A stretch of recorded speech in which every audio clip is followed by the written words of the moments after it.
Everyone, welcome to my channel. अगर आप हमारे चैनल पे नए हैं तो प्लीज़ हमारे चैनल को सब्सक्राइब कीजिए। सब्सक्राइब करने के बाद इसके साइड में जो बेल आइकन है उस पर प्रेस कीजिए।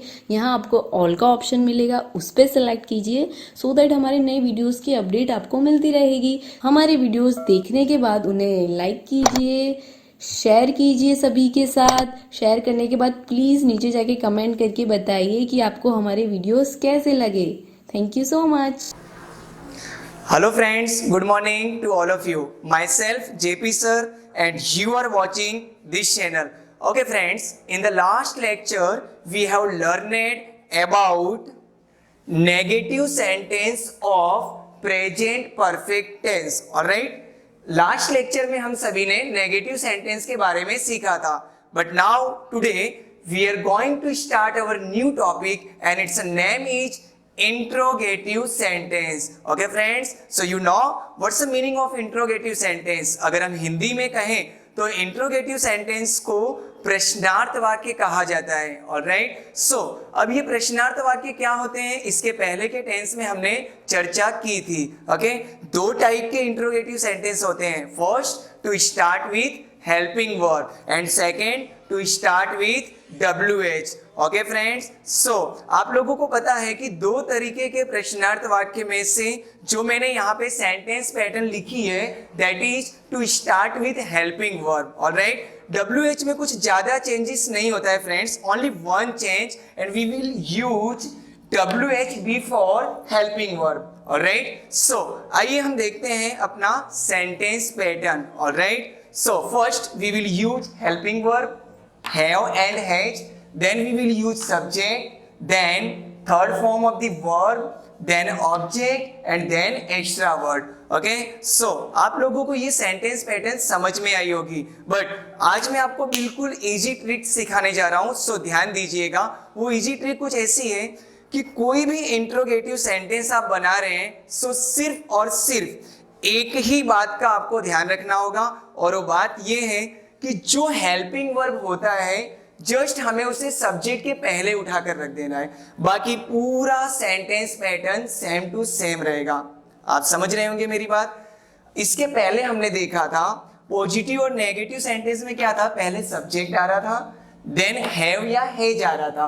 बट इंट्रोगेटिव सेंटेंस में हमें सिर्फ क्या करना है कि हेल्पिंग वर्ब जो भी उस टेंस में यूज हो रहा है उस हेल्पिंग वर्ब को सब्जेक्ट के पहले लिख देना है. ओके, सो बाकी सब कुछ सेम टू सेम रहता है.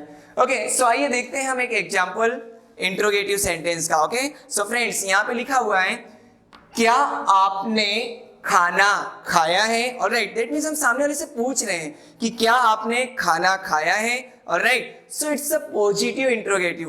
बट पॉजिटिव इंट्रोगेटिव में हम कभी भी इंट्रोगेटिव के पहले पॉजिटिव नहीं लगाते हैं. सिर्फ इंट्रोगेटिव यूज करने से वो पॉजिटिव इंट्रोगेटिव सेंटेंस ही माना जाता है. ऑलराइट, सो आइए देखते हैं इसका ट्रांसलेशन. सबसे पहले सब्जेक्ट को पहचानिए. सब्जेक्ट क्या इस सेंटेंस में, क्या आपने खाना खाया है. सो हम सब्जेक्ट की बात करें तो आप, that means you are subject. So you के साथ में यहां पर क्या यूज होगा, have, because you is plural subject. Alright friends, and we will use have with plural subject. Okay, so देखते हैं हैव यू. ओके, सो यहां पर खाने की बात हो रही है. खाने को इंग्लिश में कहते हैं eat, but we will use third form of the verb because it's a present perfect tense. Alright, so eat का थर्ड फॉर्म होता है ईटेन. अब क्या नहीं खाया है, दैट मीन्स खाना. Okay, it is object, it is object. और खाने को इंग्लिश में क्या कहते हैं फ्रेंड्स, फूड. ऑलराइट, अब आपके माइंड में सवाल होगा सर खाना और खाना, दैट मीन्स एक खाने का मतलब होता है क्रिया, कि आपने खाना खाया तो वो क्रिया है, और क्या खाने की बात हो रही है, that is food.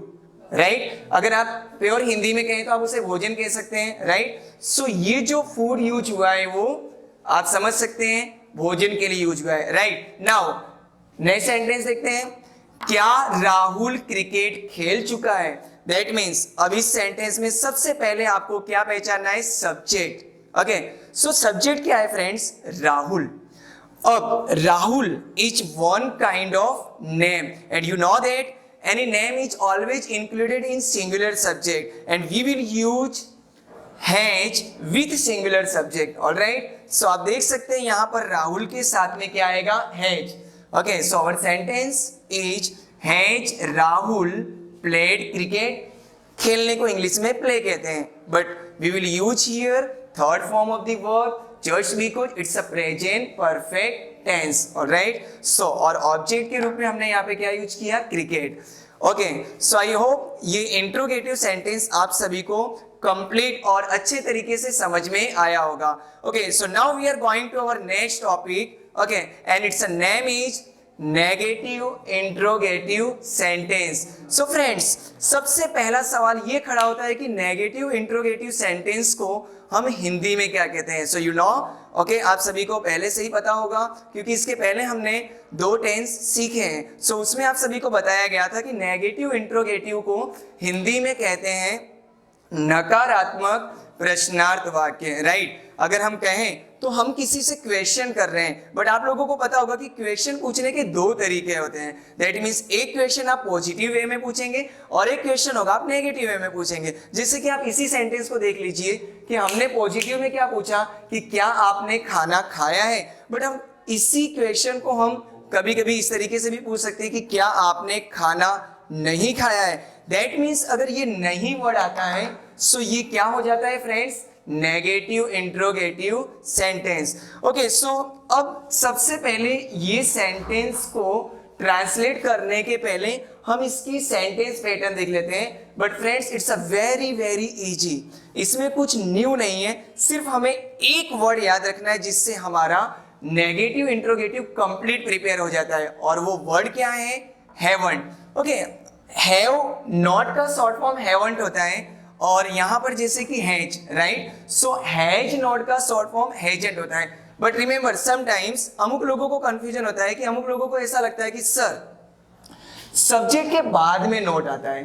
Right, but मैं आप लोगों को बताना चाहता हूं कि आप दोनों फॉर्मेट में सेंटेंस कर सकते हैं. It's a method of spoken. In spoken we will use short form. Alright, and what's the short form, have not का शॉर्ट फॉर्म अगर आपने हैवंट यूज कर दिया है so we don't use after subject. Okay, so लेकिन अगर आप simple format में चाहें जो हिंदी मीडियम में सिखाया जाता है, अमुक बार ऐसा होता है have oblique has then subject then not आता है. बट अगर आप उस नोट को वहां नहीं लिखना चाहते तो अगर आप उसे बिफोर सब्जेक्ट यूज कर रहे हैं सो यहां पर उसे शॉर्ट फॉर्म में लिखना पड़ेगा. Okay friends, so I hope आप लोगों को ये समझ में आ रहा होगा. ओके, अब हम इसका ट्रांसलेशन देख लेते हैं. जो हमारा लास्ट सेंटेंस था, क्या आपने खाना नहीं खाया है. सो यहाँ पे सब्जेक्ट क्या है friends, you. Okay, you is plural subject and we will use have. Okay, with plural subject, so we will use haven't you eaten food. Alright, सो यहाँ पर हम अपने लेक्चर को फिनिश करते हैं. आई होप आप लोगों को interrogative sentence and negative interrogative complete समझ में आया होगा. ओके फ्रेंड्स, एक बात और मैं आपको बताना चाहता हूं कि अगर आपको इस लेक्चर में कहीं भी किसी भी प्रकार की कंफ्यूजन हो रही है सो प्लीज कांटेक्ट मी. और अगर आपको ये लेक्चर पसंद आ रहा है so like, comments and share जरूर करें. Okay, thank you so much.